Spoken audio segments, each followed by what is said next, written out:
Ladies and gentlemen, it is the 26th of November, also known as Steam Deal Day. So we have a pretty good opening selection of Steam deals, and these offers will end, of course, in 1 day and 22 hours. So, because this is the first day of the sale, if you're not certain 100% about a game, the general gist of what I'd recommend, just for those of you who are new to it, maybe new to PC gaming, if you're not 100% certain, whether you want a game, wait till the next day, see what's available tomorrow, for example, and then make your decision. Anyway, so we have a pretty good selection, a good smattering, if you will. I'll give the prices in UK and US currency. And we're going to be starting with Watch Dogs. So Watch Dogs was definitely one of the most hyped titles. It's currently for $29.99. That's dollars. For pounds, it is £20. So this is one of the most hyped titles of this year. For the most part, it was a pretty good game, but it just could not live up to the hype that was built up around it. It just was impossible. But the biggest issue was, to be honest with you, the graphical downgrades and the fact that the gameplay really wasn't that next gen. Here's what I'd suggest. Pick it up if you're interested in a fairly solid, if not particularly original storyline. Hacking could be cool, but you do feel that there could have been more to it, to be totally honest. Personally speaking, if you're going to play it, play the PC version. That's just a given. The PC version is the best. It's got the highest frame rate. It looks the best. But you could also mod it as well. Well, I say mod, it's more of a little tweak, and that will enable all of the high-def visuals, or at least most of them, that of course were very controversial with the E3 trailer. Next one, and I don't know why I'm going in this particular order, but I figure many of you have probably heard of Don't Starve. It's available for $3.74, that's US dollars, or $2.74 if you're paying in Great British Pounds.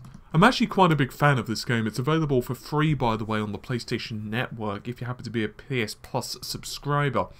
The basic premise is that you are stuck in the wilderness and you have to survive. You have to build campfires and you have to catch food and all of the general stuff. It's quite cool.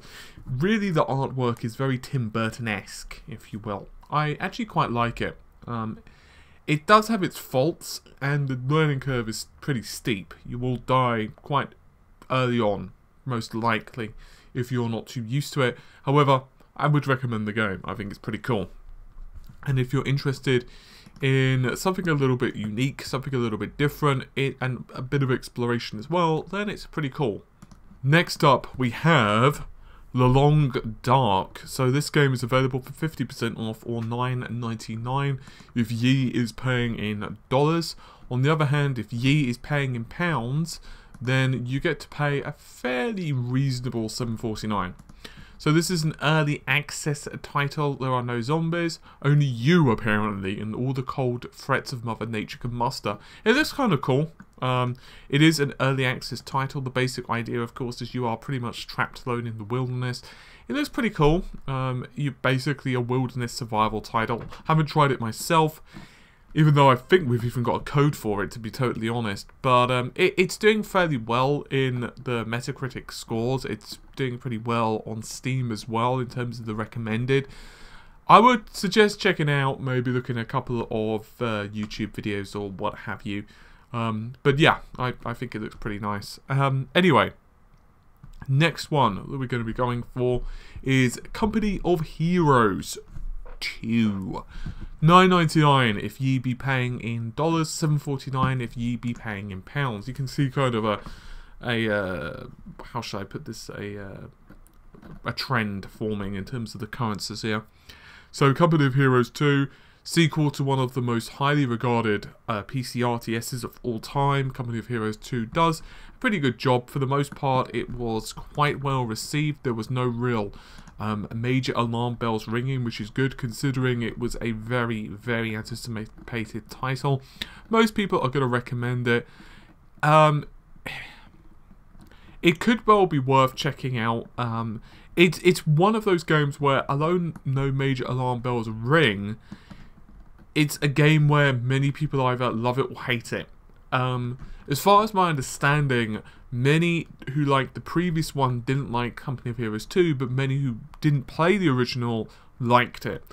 It might be worth trying it around a friend's, or whatever. It's available. I mean, there is a franchise available for this.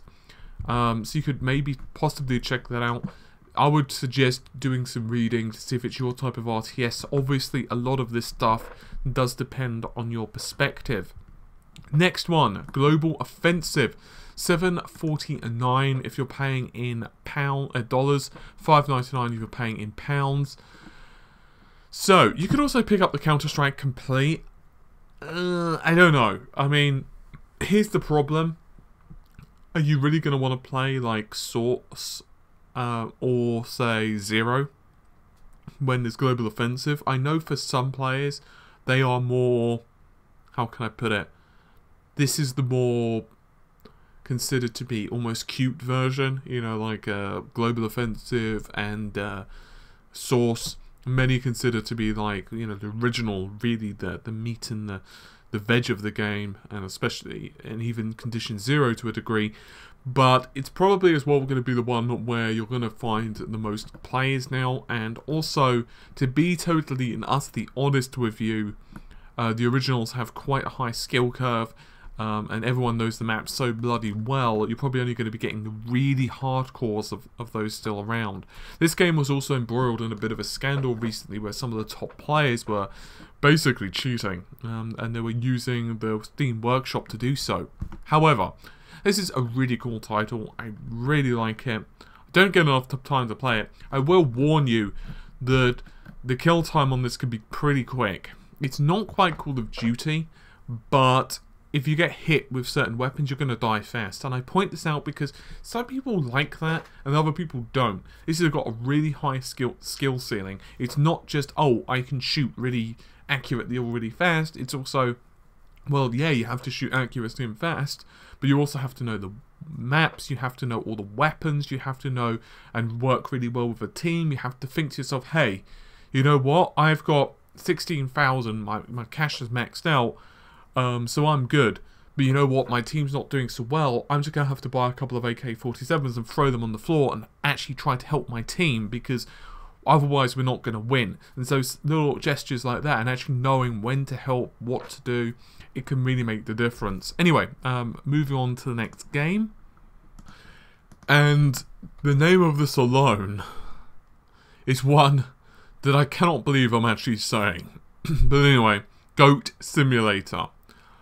I'll be honest, I personally, I mean, it's available by the way for $4.99, and that's US dollars, and in case you're wondering, it's $3.49 in pounds.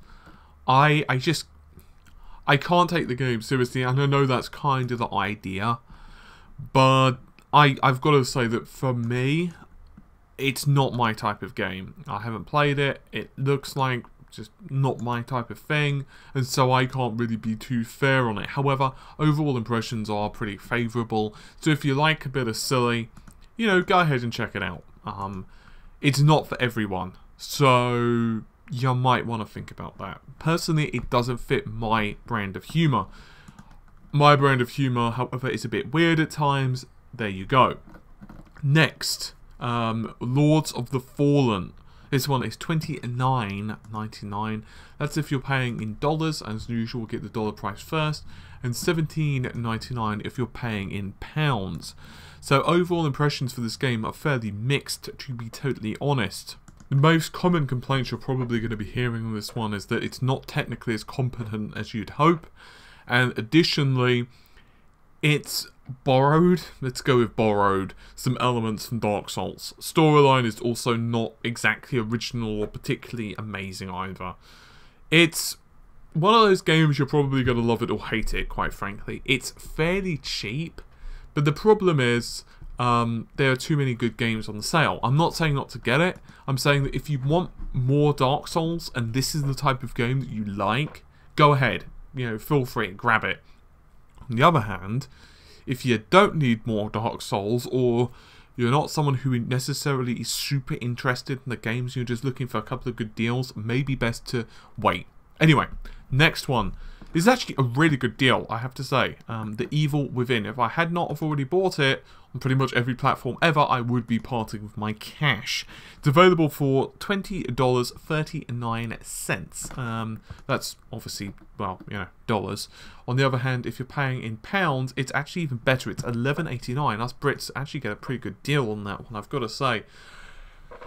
We have covered it on the channel. Yes, it is the console versions, but it doesn't really matter. I mean, the basic gameplay is the same as PC owners do get slightly shinier graphics, but that's about it.